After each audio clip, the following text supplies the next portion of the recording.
Okay. Yep. Episode 69. Yeah. All right. That was stupid. Welcome to Namely 90s. Wow. The podcast that takes you back to the time before smartphones, Google, and Y2K. Join your hosts as they relive the pop culture that shaped a generation and the parts that many people wish they could forget. Listen in to the conversation about how the decade defined those who spent their childhood there and how it shaped them as adults. So, turn down the grunge and dial up the internet. Let's get started. It's time for Namely 90s. That's right. You're listening to Namely 90s. My name's Andrew, and over there's Brandon. That's me. You can find us online at namely90s.com or on Twitter and Instagram at namely90s with the 90S. This show is also on YouTube every Monday at namely90s.com/YouTube. And finally, if you'd like to show some support for the show, head on over to Patreon at patreon.com/namely90s, also with a 90S. We're back. We're back. We were never gone. Yeah. We're back to remote recording. Just for our 15 YouTube subscribers, if you're watching this, you may just be seeing me right now and a animated head of Andrew or something, because he's recording in a space that doesn't allow for good camera lighting, and he looks like Emperor Palpatine from Return of the Jedi right now. Just good. I have like four chins. I'm entirely lit up with blue. My microphone seems like it's pointing down because this microphone, I don't know. It's fine. I feel like the audio is fine, though. So I'm good with that. Lord Vader. It's acceptable. Yeah, has it been 3 weeks? No, that can't be right. Yeah. Technically, by the time this is out, yes. So yeah, we enjoyed thoroughly recording together in person. That was fun. Now I'm safely at a distance where Brandon can't stab me with the pencil that I keep making sounds with. Yeah. You know what wasn't fun? Editing that, because the second episode we did at your place, the amount of random noises and me typing, dear God, I had no idea how much noise that was transmitting to the microphone. Oh, not even that.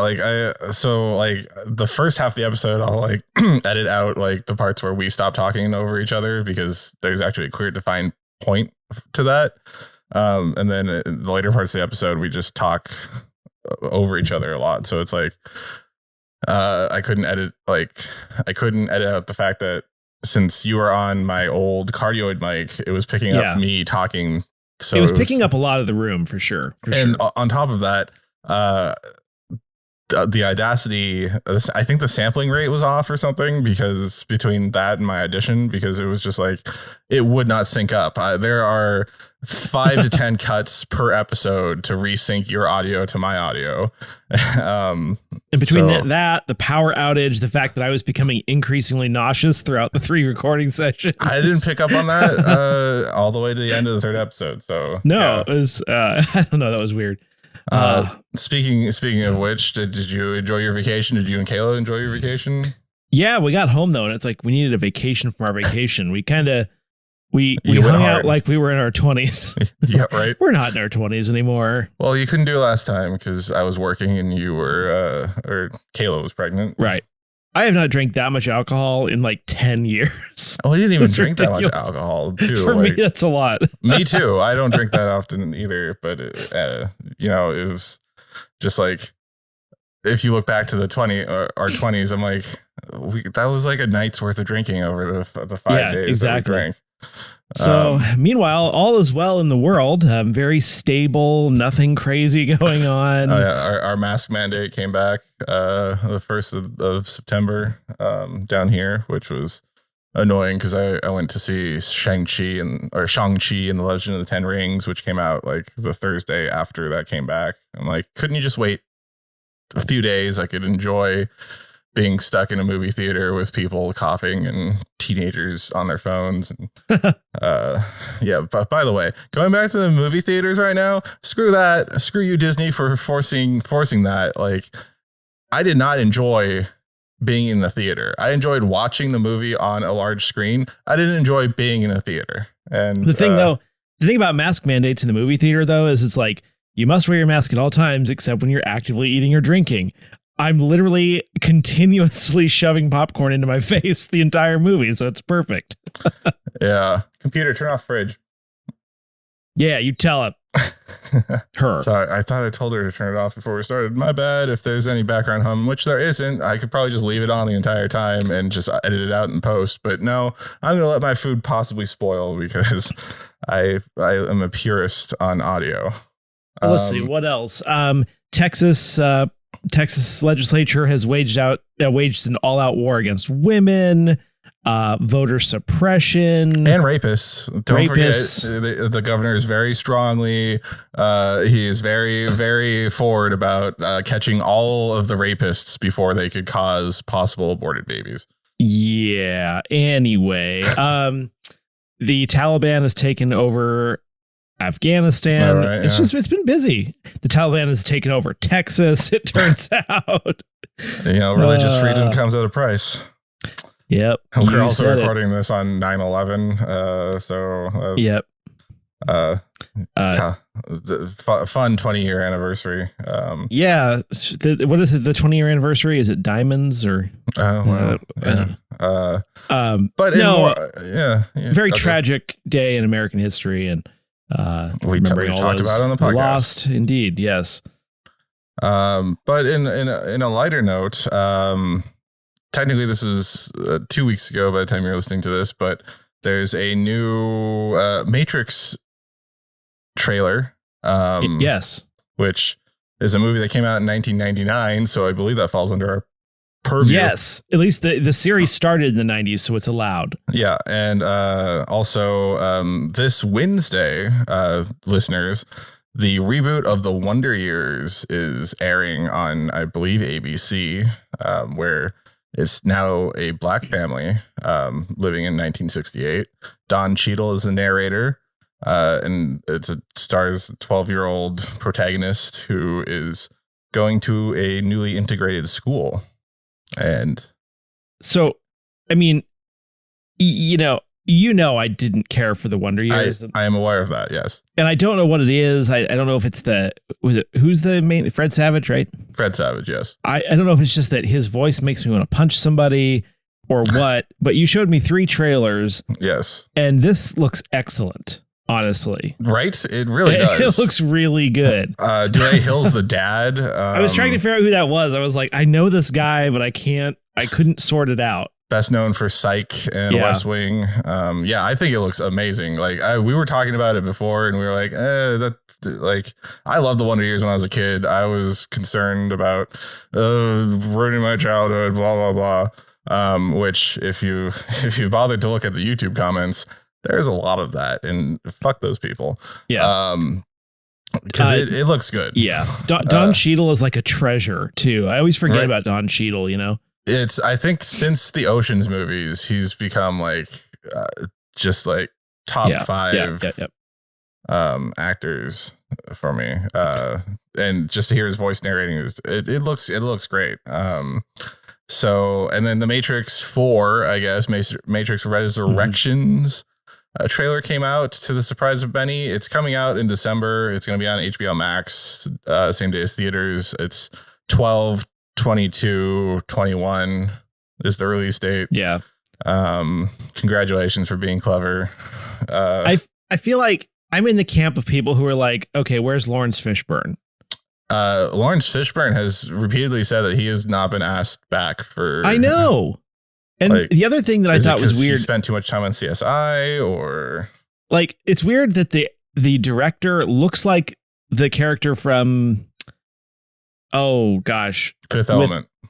Thank you. Yeah. So she looks like the person from Fifth Element, and it all seemed like very Tim Burton-y, like kind of Tim Burton ripoff-y, didn't it? Yeah. With like the text and like some of the way that stuff was stylized.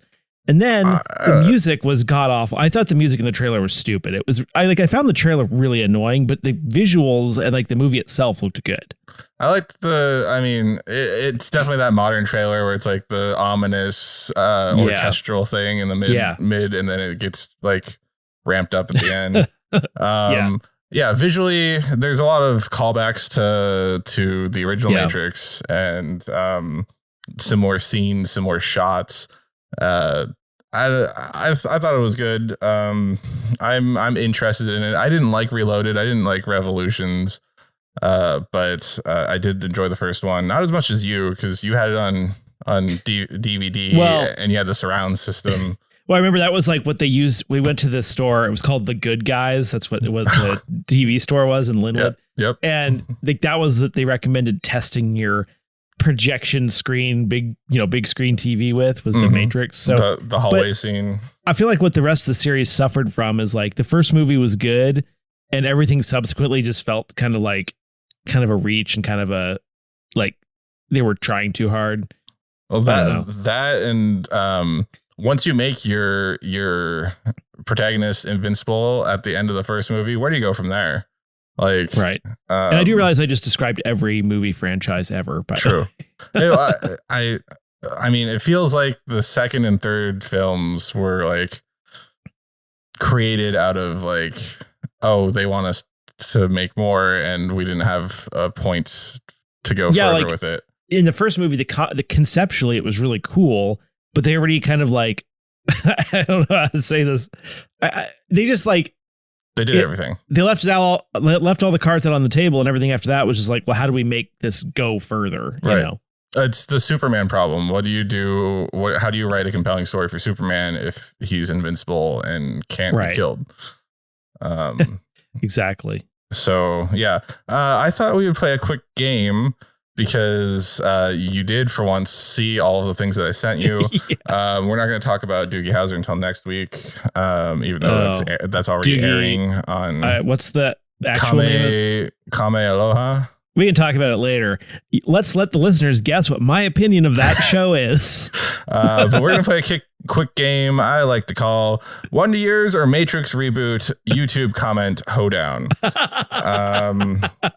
I've gathered 5 comments from the Matrix YouTube trailer and 5 comments from the Wonder Years trailer.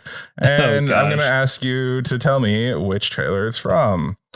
And we're going to start with Darren 5 days ago, and he edited this. Hollywood is creatively bankrupt, so they're just retooling old shows / movies using race and identity politics as a shield to defend themselves from criticism. Is that Matrix or Wonder Years? You got to say Wonder Years on that one. That seemed like a gimme. That is a gimme to start. So that you are correct. That is also the that Wonder person Years. is such an enormous douchebag. Oh, it gets better. It gets better. Next up, we have Jehanner, Jehanr, 2 days ago. The fact that this trailer is actually out makes me question what is real. I gotta go Matrix on that one. I mean, it seems right. You're correct. Ding. All right. Now we have the softballs out of the way. We have from Color Me Kubrick 6 days ago. These reboots don't work. They should have left this alone. It looks lame and not nearly as funny and touching as the original. Whoever thought of this idea should have been fired. Wonder Years. Are you certain? I've never heard anyone describe the Matrix as touching. Damn. You are correct. Wonder Years. You're batting 100 right now. Or 1,000. All right. This one from Matt Nell. Man, it's going to be bloody hard to top the original. That series is my favorite all time, and it's so easily watchable at any time. The Matrix. That is actually from the Wonder Years. Dang. All right. Next up, we have Kevin Martin 5 hours ago. Didn't know this was even a thing. YouTube ads coming in clutch, giving me this trailer as an ad. Matrix. You're correct. Ding. I'm going to require an 80% passing rate to complete this. All right. We have Trucker True, the True Trucker. True spelled with 3 letters. Garbage. What a tragedy for such an awesome series with so much potential. Sad, capitalized. The Wonder Years. That's from The Matrix. Dang. All right. The trucker thing threw me off. I thought I was going to go straight to the racism. But right. I'm not saying all truckers are racist. I'm just saying. Here, I'll give you another softball. Danny Joe 08 says, can't wait for the all-white reboot of Fresh Prince. Oh, gosh. Yeah, that's going to be The Wonder Years. There was something about like, that reminds me, I saw something as I was scrolling through Facebook that was like, Megyn Kelly goes off on a rant about playing the Black Anthem or something at the NFL game. And I was like, wow, one, who cares? And two, shocking. It's just like, whatever. Anyway, carry on. All right. Timothy, no last name. When you can't come up W new concepts, JUS space skin the old. Boy, I really hope that's The Matrix, but I want to say it's The Wonder Years. Are you going with The Wonder Years? I am. All right. That is actually The Matrix. Oh, thank God. I wanted to believe that he wasn't that much of a horrible racist. Literally reskin. Oh my God. All right. Technically you've lost, but you have two left. We're going to need you to keep your honor if you could get these last two. This is from Anime Senpai Zero on Twitter. That song is addicting. Sigh face. Feed your head. Wonder Years. I don't know. That's weird. No, that was actually the song White Rabbit by Jefferson Airplane in the Matrix trailer. And finally... So it was pre-Jefferson Starship. Didn't they turn into a starship at some point? I think they did turn into a starship. Okay. William Walton says, another good thing ruined. Why stop now? The Wonder Years. That was The Wonder Years. Ding. And white finally, people, they just for suck. fun, this is a bonus one. This is from Ariman S. We get mad and say everyone steals our swag. The blackwash everything that was fine the way it was and expect zero backlash. But y'all woke, in quotations, 3 laughing emojis. You say blacklash? Wash. You did say that, no, but I heard... except zero and he wrote expect as in... I'm going to go The Wonder Years. Yeah, zero backlash. I mean, let's not get into it here. Yeah. Let's just not. That was Wonder Years or Matrix reboot YouTube comment. Hoedown. Thank you for playing. Now should we get on to the actual episode? Yeah, I suppose we should. Hey, so you want to tell us what was going on in September of 1998? Well, travel back with me, listeners, to September of 1998. On the 3rd, Metal Gear Solid for the PS1 is released, or just the PlayStation, because the sequel wasn't in existence yet. Yeah. On the 4th, Google is officially incorporated. On the 5th, North Korea adopts a military dictatorship on its 50th anniversary. On the 6th, Akira Kurosawa, Japanese film director, passes away. Do you know any movies that he filmed, Andrew? Akira Kurosawa. No, I have no idea. I believe Seven Samurai. George Lucas enjoyed his films. On the 9th, Mark McGwire hits his 62nd home run in a season, breaking Roger Maris's record. On the 10th, Spyro the Dragon is released. It just says Spyro the Dragon for the PlayStation 1. On the 11th, Ken Starr delivers 11 impeachable offenses of then President Bill Clinton to the U.S. Congress. By the way, are you going to watch American Crime Story Impeachment? Is that really a thing, or are you just making that up? It's a thing, and it's about that. No. It's a thing. I mean, I didn't even watch the OJ one, and that was supposed to be the best of the series. Kate McKinnon plays some lady in a power suit. No, she's not actually in it. I'm just kidding. I was going to say, I hope she plays like Ken Starr. On the 12th, Pokemon Yellow is released in Japan. Oh, yes. For the Game Boy Color, but as we know, had Yellow. Wikipedia is always weird about these things. I had Yellow. You did have Yellow. Mm-hmm. Didn't you have Blue or Red as well? Or just I don't remember. I think I had Gold after that. I had a Yellow Game Boy Color too. You relate to the Pokemon train. On the 19th, John Stamos marries Rebecca Romaine in Beverly Hills, California. On 26th, DDR is released in arcades in Japan, March 1999 for North America. DDR is Dance Dance Revolution. There you go. Or it's a type of RAM for your computer. On the 30th, NHL 99 is released on the PSX or PS1 or PlayStation. And the next day for the N64, but that's technically October, so... TV premiering on the 1st, we have Cousin Skeeter and the Wild Thornberries on Nickelodeon. On the 8th, we have Pokemon entering syndication for the second time, I feel like. On the 12th, Animorphs on Nickelodeon. Also Godzilla the series, cartoon based off of the 1996 Godzilla movie starring Matthew Broderick. Premieres on Fox Kids. On the 14th, TRL premieres on MTV, as well as Hysteria on Kids WB in the morning. On the 19th, Pinky Elmira and the Brain premieres on Kids WB. On the 21st, King of Queens, I've lost all interest. As well as Will and Grace on NBC. On the 22nd, The Hughleys on ABC. We watched all those shows. You did? The only thing that's weird to me is that, like, well, maybe I don't want to throw my parents under the bus. So maybe I shouldn't go there. On the 25th, Two of a Kind on ABC.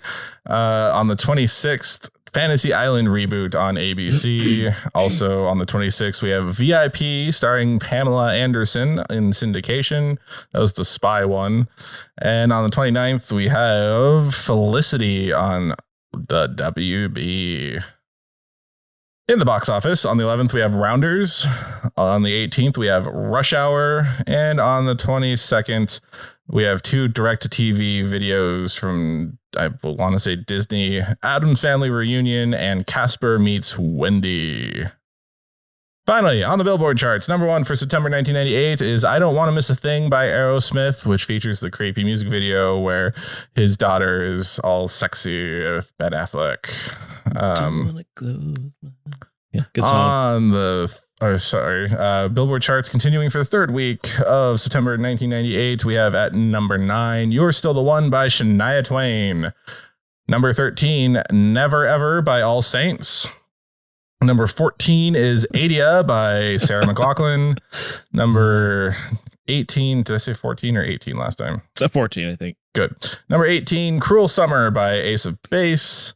Number 19, Still a G Thing by Snoop Dogg. And number 22, Truly, Madly, Deeply by Savage Garden. That song has been on every Billboard chart we've ever done. Right? I swear to God. This episode, Namely 90s, is brought to you by Disney Plus, but not really. Go watch Doogie Howser, Kale, recommended by Andrew. Out now. And now this back to the man, show. Okay. So this man has a tension pneumothorax. Jesus and then Christ. she sharpens a thing in here. We'll talk about it next episode. Okay, I'll save it. I'm going to save it. Now let's toss across the pond to our friends Gaz and Dange at the Insanely Dangerous Retro Pod Show for what was happening way back when in the UK in September of 1998.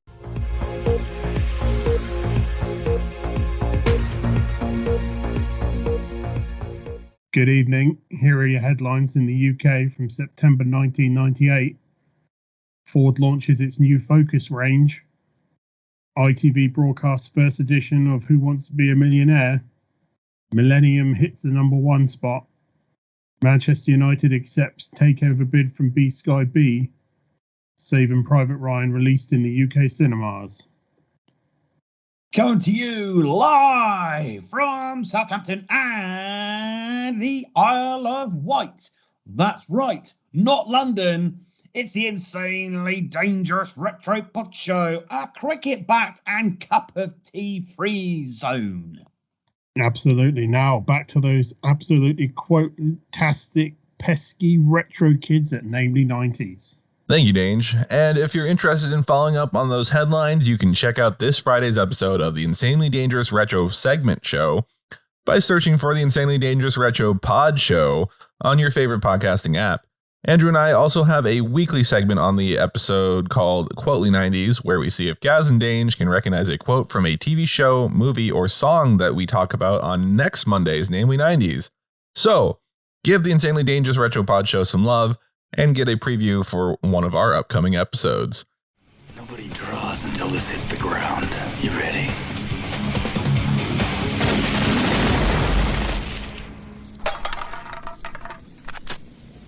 Draw.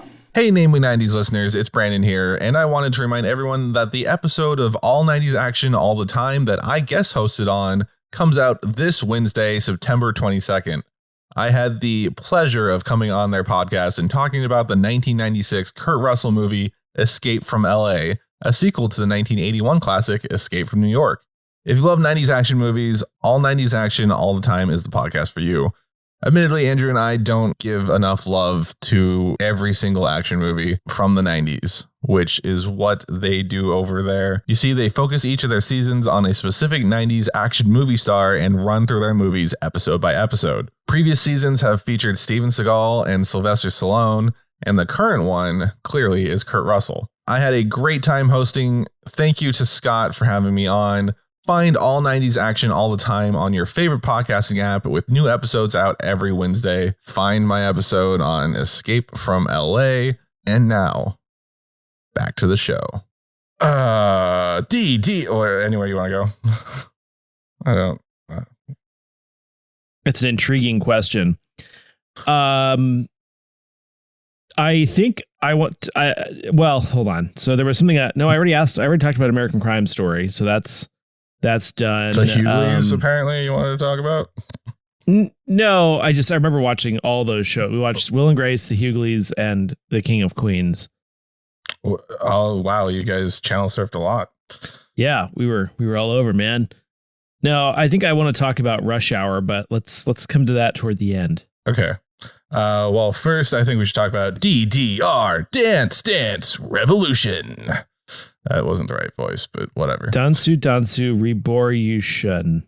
Yep, that's how the Japanese say that's illegal because it rhymes with abortion, just so you know.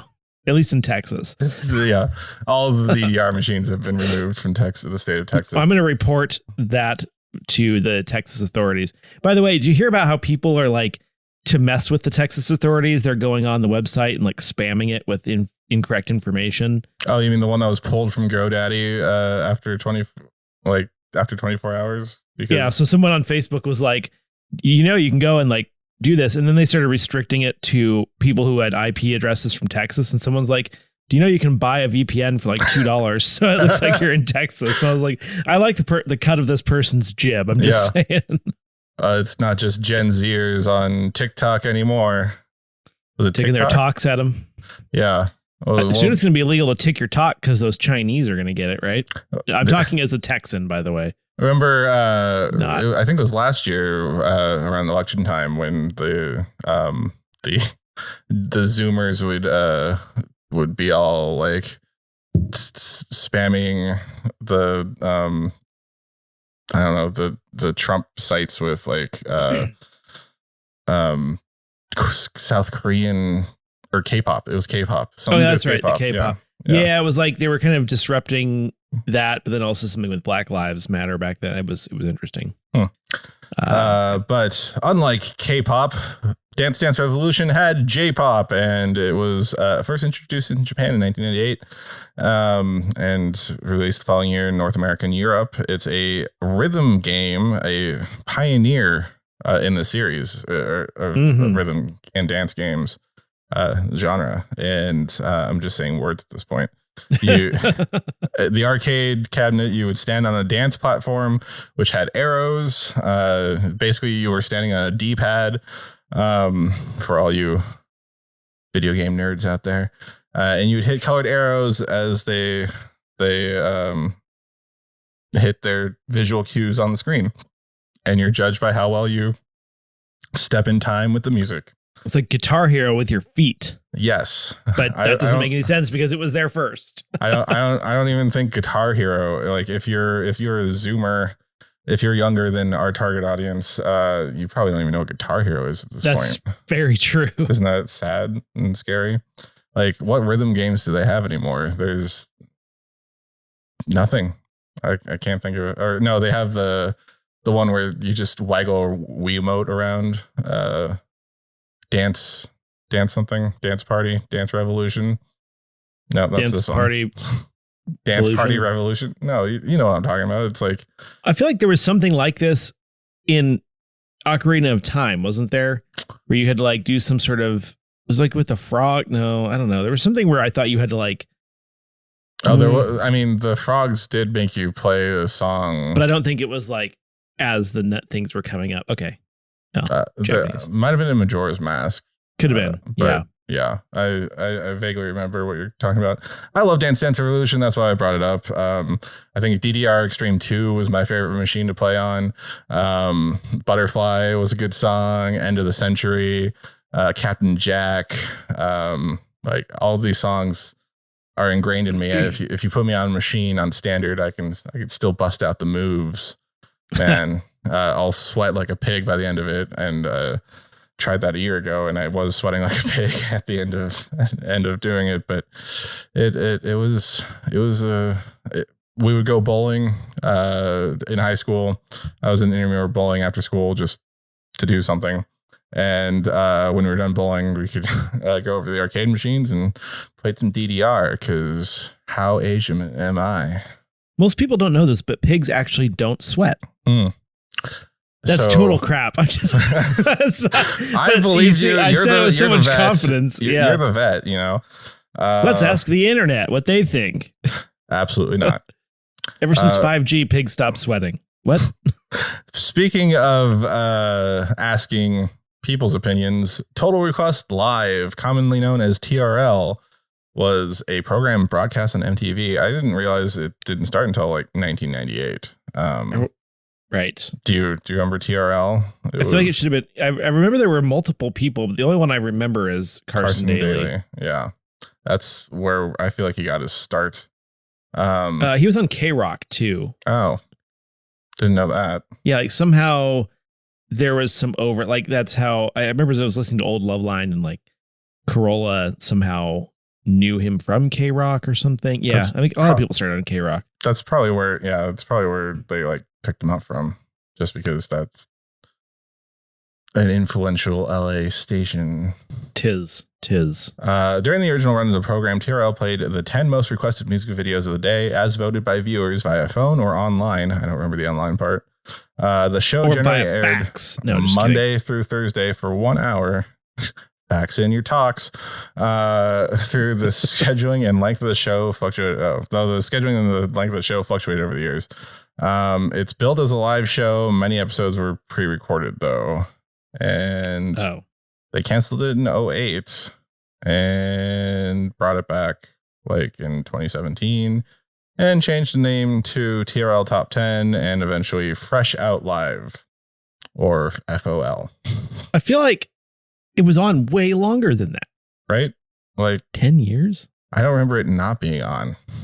But 2008 would be by the time we were in college, so we wouldn't be watching TRL, which is fair. I don't know. And then Fresh Out Live. That sounds stupid. Just saying. It does. Yeah. Did you watch TRL as a kid, dude? I mean, I feel like when I was flipping through MTV, it was on a lot, but I didn't watch MTV. I feel like in the afternoon, like as a teenager, and like it's just something to turn on in the afternoons. But the only like episodes I really remember is sometimes MTV would like let bands take over the studio for 24 hours. So like the Foo Fighters took over for 24 hours, and I remember they did most of their staging in the TRL studio. And then separate thing, because this has been on everyone's minds lately, the new Spider-Man trailer has like stuff from Peter Parker. Yes, thank you. Peter Maguire's Toby Tarker. Exactly. And I remember watching Kirsten Dunst and James Franco on TRL being asked about being interviewed for Spider-Man 3 and being asked about what they think about for Spider-Man 4, and Kirsten Dunst just like shutting it down. Like, I think we did 3 movies and that's enough Spider-Man for everyone. Yeah, it is. I mean, it's like a punchline. That's the thing. It's the problem. Like those actors just hated doing those movies by the end of it. But yeah, that's TRL in a nutshell for me. I was just saying, meanwhile, over at Transformers, they're at like what, number 27? Yeah, I think it's a 9th film. Like they've reached Fast and Furious in half the time. Yeah. Speaking of Fast and Furious, the opposite of going Fast and Furious is being stuck in rush hour, but you're still furious. Nice.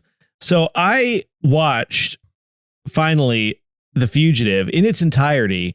Well, I watched part of it on the way to California, and then I watched the rest of it on the way back from California. That's an excellent movie. I have never seen the whole thing. It's really good. Anyway. On the other hand, there's Rush Hour. Well, no, what happened was after I finished the last part of The Fugitive, I needed to watch something else, so I put on Rush Hour. The first one? Yeah. Wow. Didn't get through the whole thing, obviously. It's a short flight. Have you seen the movie before? Oh, yeah. Okay. Yeah. I prefer Rush Hour 2, honestly. I mean, the thing that freaks me out is Rush Hour 3 came out the year I graduated high school. That doesn't sound right. No. I mean, there was a big gap and no one was asking for it. That was the thing. Yeah. Like the third one is basically hot trash. Yeah. I don't think I've watched it all the way through. It's like Jackie Chan and Chris Tucker are old at this point. Like they've visibly aged. Yeah. And like you can see them just kind of like panting from running after a bad guy. It's like Lethal Weapon 3. Lethal Weapon 4 was worth watching, but Lethal Weapon 3 you can skip. So I'm waiting for Rush Hour 4. So no, well, I guess you can read the synopsis if you want. You can read it if you'd like. It's a 1998 American buddy action comedy film directed by Brett Ratner and written by Jim Koof and Ross LaManna from a story by LaManna. It stars Jackie Chan and Chris Tucker as mismatched police officers who were assigned to rescue a Chinese diplomat's abducted daughter. Other people, Si Ma, I think, Tom Wilkinson, Kevin Leung, Mark Rolston, and Elizabeth Pena and Rex Lynn play supporting roles. It was released September 18th, 1998. Gross for $244 million. Sorry, what? It's Ken, not Kevin. Oh, shoot. I don't have my glasses. Ken Leung. They weren't really assigned to rescue a Chinese diplomat's daughter. What happens is Chris Tucker is like a horrible cop, and he just like perpetrates massive amounts of damage to the city. Like the whole opening sequence is like some of the worst police work ever, right? Yeah. But basically, they tell him that the FBI, quote, wants him for a special assignment, and that is to entertain this diplomat who's supposed to be coming to help with the investigation, but they want him out of the way. So Chris Tucker is supposed to keep him out of the way. But then, plot twist, they investigate the crime themselves and save the day. It's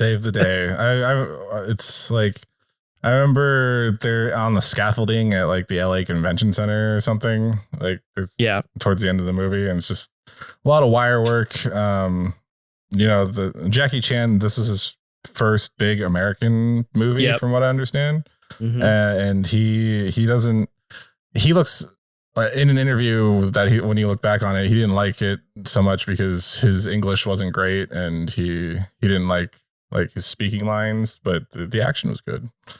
Chris Tucker was so over the top.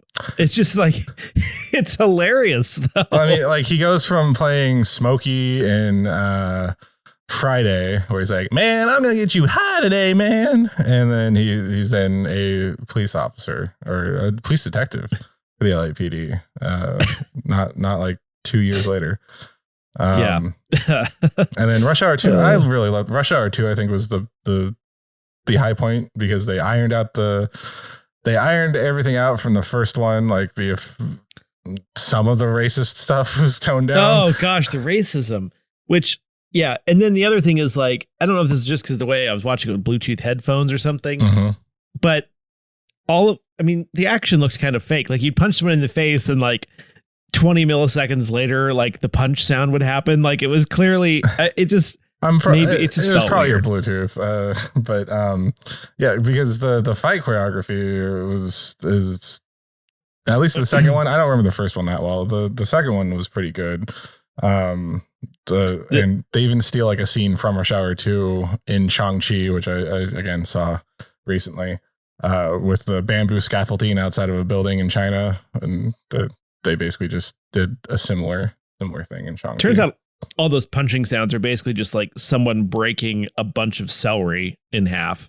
I don't remember what it was for, but I think it was either Shang-Chi or it was a Jackie Chan movie. But they brought in like two like buff dudes into a sound studio, and they just would slap each other like different parts of the body. Like it was a featurette for it might have been The Matrix, honestly. Because I've been watching some stuff on The Matrix this week. So it was either Matrix, Shang-Chi, or one of the Jackie Chan movies. But I know that there's a video on a bonus content of DDD somewhere that it's just two buff dudes in a sound booth slapping each other's shirtless bodies. So they're literally having a slap fight. Yes, and they're like slapping all different parts of each other's body. Oh, sorry. Was this UFC? Yeah, it looked like a UFC match. It's not gonna lie. But yeah, overall, the first two Rush Hours are great. You apparently liked the first one. I liked the second one, especially the reversal of the "Do you not understand the words that are coming out of my mouth?" Well, like I remember the first one because it was the original. Yeah, I couldn't tell you what happens in the second one. I'm sure it's something pretty similar. They probably go to China. Right? That is exactly what it is. Exactly. It's the reversal and thank you. Wow. Plot twist. Which is why they reverse the "Do you not understand the words that are coming out of my mouth?" Yeah. Wow. That was, and then the third one they go to France, I think. Oh gosh, where's a place that neither of them would fit in? Exactly. Straight to France. Yeah. But yeah, I think I saw the second one before seeing the first one, which is why the first one feels a bit more unpolished, whereas the second one's very just like cookie cutter, biggest stars in Hollywood doing stuff. Man, all of a sudden I'm craving some freedom fries.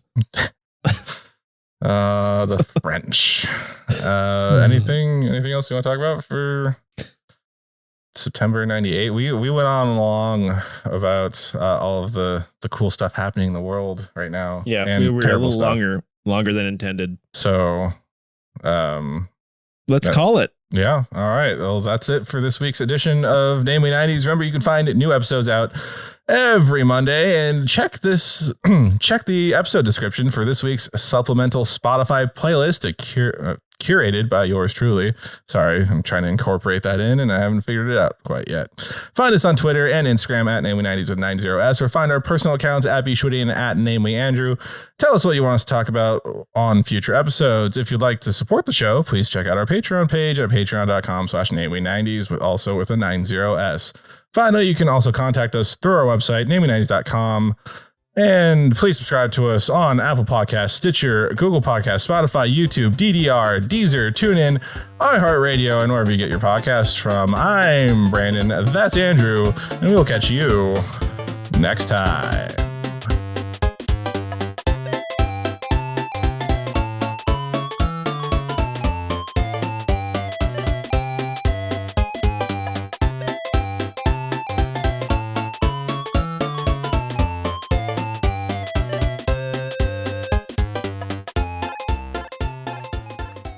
Freedom fries.